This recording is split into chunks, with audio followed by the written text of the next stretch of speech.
back for another movie review. The movie that I'm reviewing for you today came out today, Friday the 13th. This movie is a Blumhouse horror production. It is a R-rated horror. Clocks in at 1 hour and 41 minutes. Directed by Christopher Landon. You may know him from Happy Death Day 1 and 2. It is starring Vince Vaughn from The Wedding Crashers and The Breakup, and Catherine Newton from Big Little Lies. The synopsis is: after swapping bodies with a deranged serial killer, a young girl in a high school discovers that she has less than 24 hours before the change becomes permanent. That's all I can say, because this is a spoiler-free review.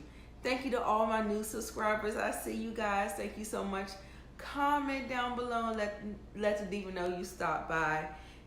If you're new, welcome. I tell you my opinion of the movie. I tell you what what was the good, what was the mix, what was the bad. I give you a critical rating, and I also give you 3 recommendations of 3 similar films that you can check out if you want to. So, on to the good, shall we? The good, hands down, Vince Vaughn, worth the price of admission. I just think that the way the script was written, he was given the most to chew on. He probably could carry the most. You know what I'm saying? How you know you put the responsibility on a certain actor's back. He carries the movie, and he was given more. Because, you know, this is a play off of Freaky Friday, right? Okay, so I didn't go into that. So this movie is a play on Freaky Friday. So we have Freaky Friday, where they do the body swap. Then both of them learn something about each other's lives, and they figure out a way to reverse the spell, whatever. Okay, so with this particular movie, which I'll get into in the bag, lacks some of the stuff that I was just talking about. Now I'll get into it in the bag. But I just want to say Vince Vaughn was pretty funny. I didn't have any problems with the jokes. In my mixed aspect, I will get into something else with some of the jokes. I did not take the movie seriously at all. I got the tone 100% from the trailer. When I saw the trailer, I loved the trailer. I was like, oh yeah, this is a movie that I really, really could get behind and get invested into. And so I didn't have any problem with the movie not taking itself so seriously. It felt like a play on slasher horror movies. Even the ones, are they called parodies? Parody?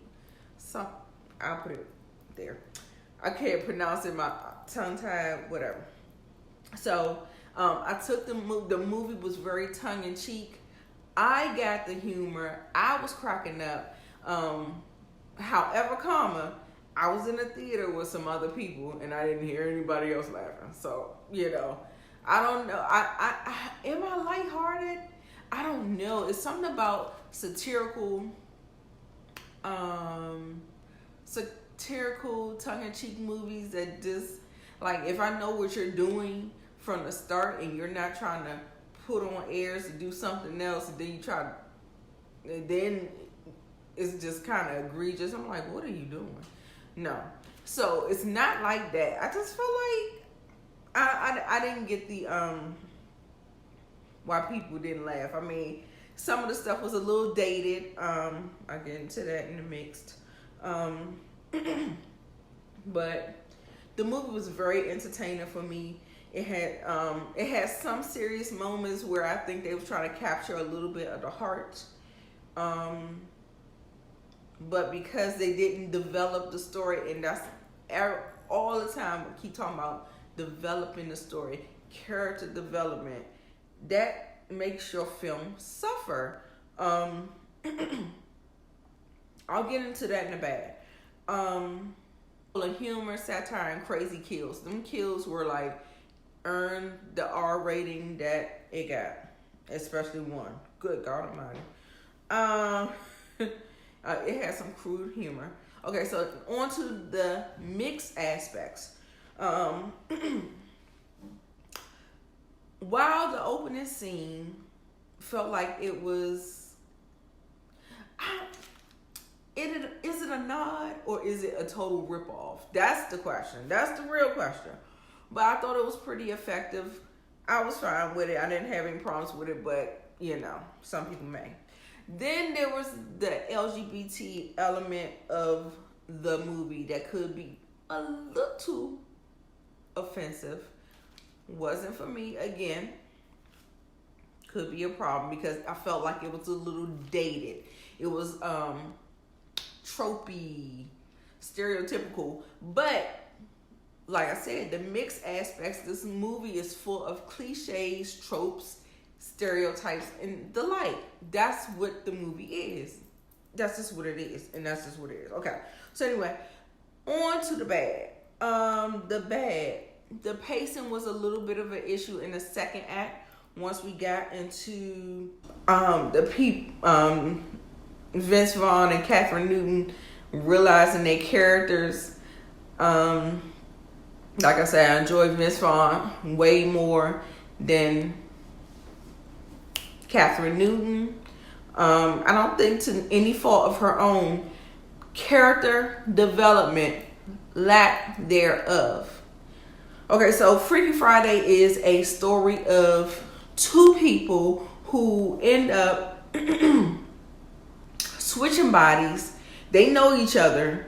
Now, these people don't know each other, but the people know each other. And so they know each other, but they don't know each other. So you haven't experienced what this person experienced, but you know the person. So I thought that with the heart, like they tried to do it. Like they lacked on the serial killer. Vince Vaughn's, his real, like some backstory with him, some development with him. We had nothing. He was just like this 6'4" tall, like man, just, like that. So it was just like, what? So you can't kind of muster up anything, any kind of feelings once you start to try to get into that in the third act. And in the third act, I said the ending was kind of weird. It was still entertaining because it was always something going on, and the kills and all of the excitement and all of the things that was happening, the sequences. But there were so many plot holes and things that we didn't know, and so it was just like, I don't know if it was just kind of overstuffed or it was just some things were left out. Okay, so anyway, I think I got my point across with that. Yeah, the acting was lopsided. The ending was weird but entertaining. It was some plot holes that just kind of, But to me, overall, I don't feel like it's a weak movie.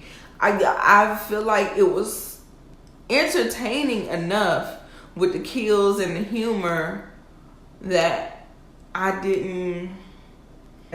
Also, too, the mother and the sister to Catherine Newton's character, horrible. They look like, especially the sister. The mother, the sister, she was like a wet blanket. I was like, God. So anyway, so yeah. So that wraps it up with my review. Thank you for watching, especially if you watched to the end. I'm going to give you 3 recommendations.